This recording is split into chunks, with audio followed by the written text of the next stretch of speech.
everyone, welcome back to Crosshairs. I'm Laura Parker, this is James Kozanecki. Hey guys. And if you pay close attention to this week's show, you'll see Randy's baby wandering around the office. Now, Koz, what else can we expect from this week's show? Alrighty, so we have developers from Sucker Punch, they'll be talking about Infamous 2, Dirt 3 as well, and we're talking to people from Valve. But before that, can you talk to us about the news? Again.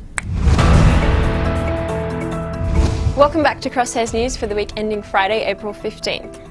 Now, after months of legal battles, the dispute between Sony and PS3 hacker George Hotz has finally come to an end. In a joint statement, the two parties declared that they had settled the matter, with Hotz agreeing to a permanent injunction. This means Hotz is forbidden to engage in any activity that violates Sony's license agreement or circumvents its technological protection measures. If he violates this injunction, he will have to pay $10,000 per violation. Hotz is less than happy about the suit. He called for a boycott of all Sony products on his blog and sounded off on recent troubles with the publisher. Good news for Aussie gamers this week, with Sony announcing a price drop for its PSP system. The PSP, which currently retails for $279.95 in Australia, will now be priced $189.95. Sony also announced that starting April 14, PSP owners down under will be able to access Music Unlimited, a new cloud-based digital music subscription service via their PSN ID. And finally, in news this week, EA CEO John Riccitiello has made a big call against the Call of Duty franchise. Speaking at the Ad Age Digital Conference in New York City this week, Riccitiello told a room of marketing personnel that Battlefield 3 is designed to take Call of Duty down. Confirming Battle 3 will launch this November, Riccitiello also let it be known that EA is planning to spend a couple $100 million on marketing for the game. And in news headlines this week, Sony America CEO says that Nintendo make great babysitting tools. A new Tony Hawk game is likely to be due out by the end of next year. And finally, Sony has announced that Resistance 3 beta will be bundled with SOCOM 4 on April 19. As usual, for all these stories and more, make sure you check out GameSpot.au. Oh, hey everyone, this is Randolph here, and I don't know if you've met my little boy Wanda before. How you doing, little one? Now, Wanda, I was going to hang out with you today, but now that Jack Tretton said that Nintendo makes great babysitting products, I think I might actually leave you here for now while I go away and do some work. So what I've done is I've given you a few Nintendo devices, so hopefully that'll keep you occupied and out of trouble while I'm gone. Don't do anything I wouldn't do. Bye, sweetie.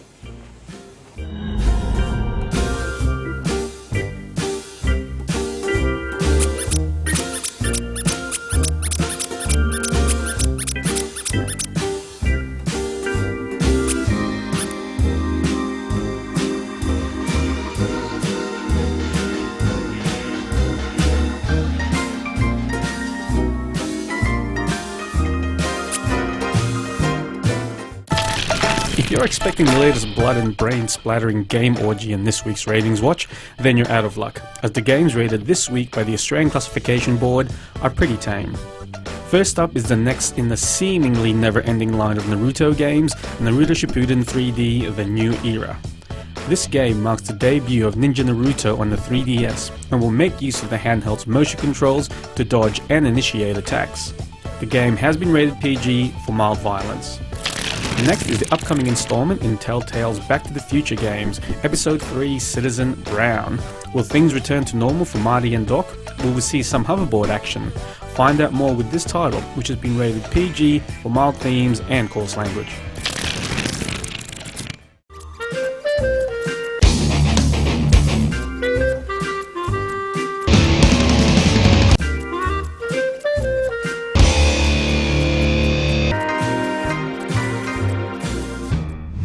Okay, well, Infamous 2 is coming out later this year. Now, Koz, did you play as a good guy or a bad guy in the last game? I think I played kind of borderline because I couldn't really decide whether I wanted to play good or bad, so I played it down the middle. Right, so what you're saying is you're too much of a to play as a bad guy.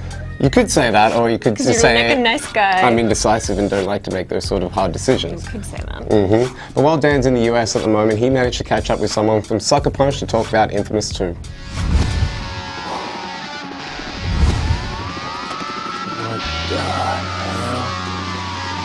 Infamous 2 kind of picks up right after the first game. Now, first game, you're this everyman, Cole McGrath, bike courier, and you get superpowers. It's an origin story. So you've seen superhero movies, you get the origin story shtick.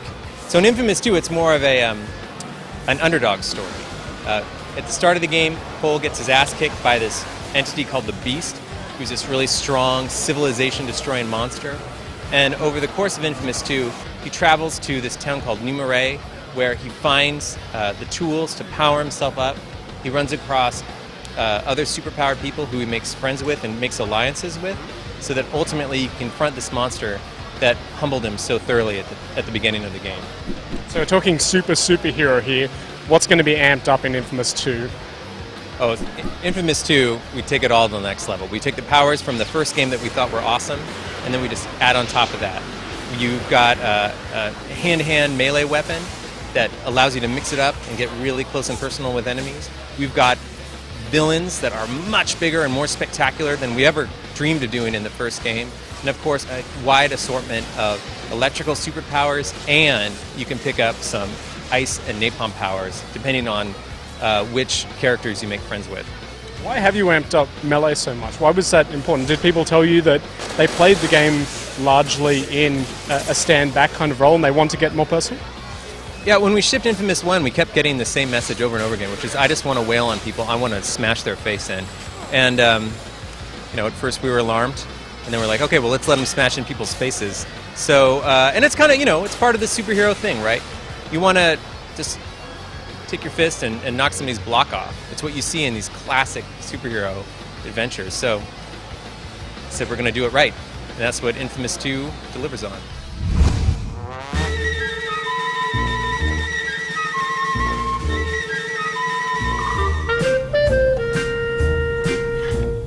Check. I call you, Wanda. Wait a minute, these cards are a little bit too perfect. I mean, what's this? I'll kill you! Hey Laura, you like cars, right? No? What? Yeah, of course I like cars. Are you saying I don't like cars because I'm a girl? Is that what you're saying, Cause? Well, if you don't like cars, you should probably tune out in the next couple of minutes because we're talking to rally driver Cody Crocker about Dirt 3.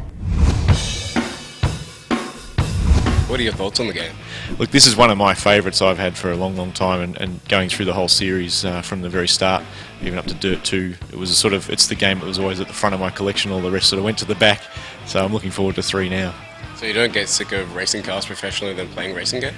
No, can't get enough of it. I must be a bit of a dork at heart, but no, I sort of grew up with obviously the rally cars and that sort of thing, but also love computers and did a degree at uni in computer science, so I've always had a mix of both. So a rally game on the PS3 or on the indie console is fantastic for me.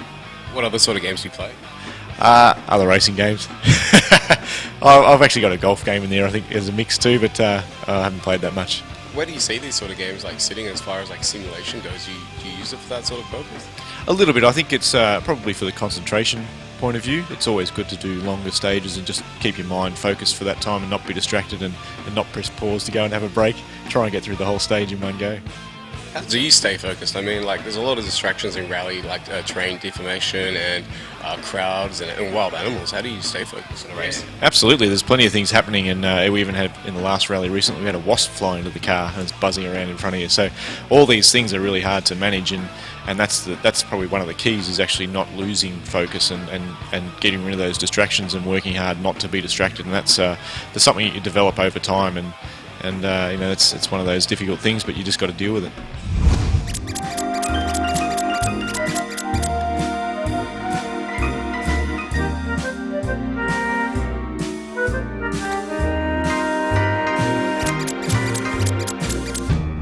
So Laura, we sent you on a mission to go to Valve recently to find out about Episode 3. Have you got any update on that one? I do, and I didn't actually find out about anything about Episode 3 because Doug Lombardi refused to talk about it. So you failed? I didn't fail. But I was in Seattle and I did sit down with Doug Lombardi from Valve to talk about the future of the company.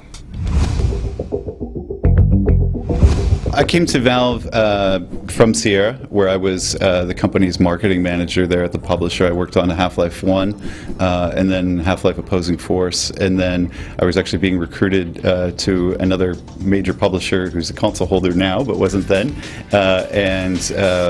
As I was getting ready to go there, I came to tell Gabe that I was going to be coming off his account at Sierra and go work there, and he kind of locked me in his office and talked me into coming here to Valve instead.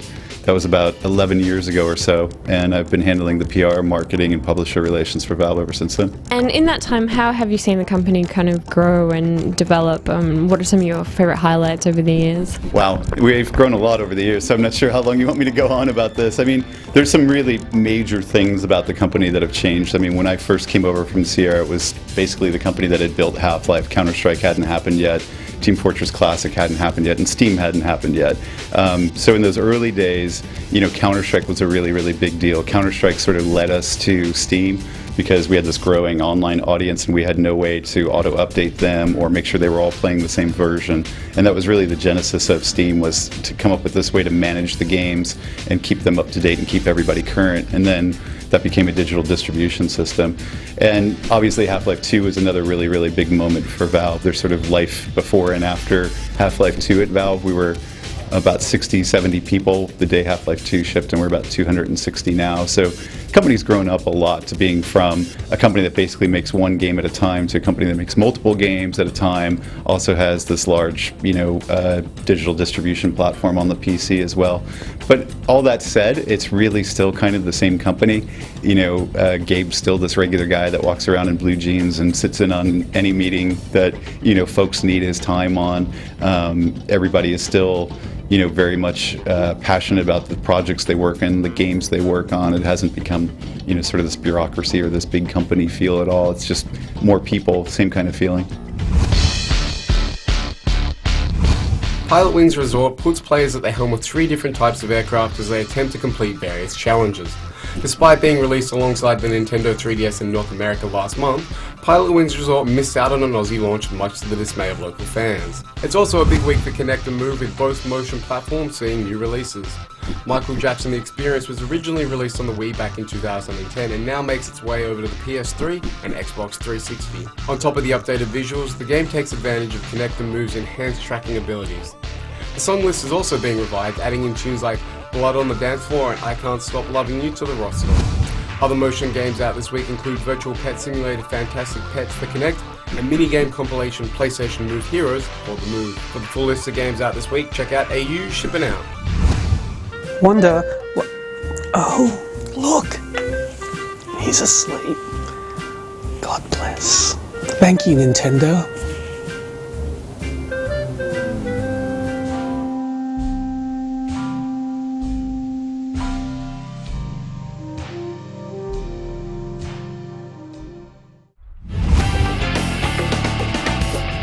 Okay, it's time for Community now with James Kozanecki. What's happening with our Indie Games Comp? Righty, so last week saw a little bit of a resurgence and Hellcat actually took over Nicholosaurus Rex of the #1 spot. And this week's game is Orbital Onslaught. Cool, and what's happening with competitions? So we're still giving away the WWE All-Stars arcade machine as well as the Sucker Punch movie packs, but we're also launching this week a brand new Ozbot competition which sees us giving away a couple of copies of Portal 2 on your platform of choice, and we've got a pretty cool SOCOM competition coming up soon. Awesome, Coz, thanks for that. Now, are we allowed to talk about what's been happening with Randy in the office, or is that still like hush-hush? When you say talk about it, as long as they don't work for the police, docs, or any sort of child welfare agency, I think that's cool. And I think I have already actually made a couple of phone calls, but don't tell Randy that. He might know who it's coming from. Right, okay, well thanks so much for joining us again, guys, and we'll see you next time. Bye. That's pretty hard to do.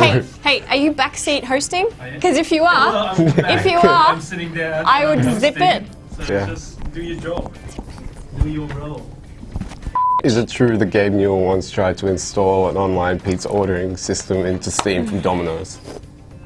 Just say whatever you want, but ask me what the I was doing at Valve.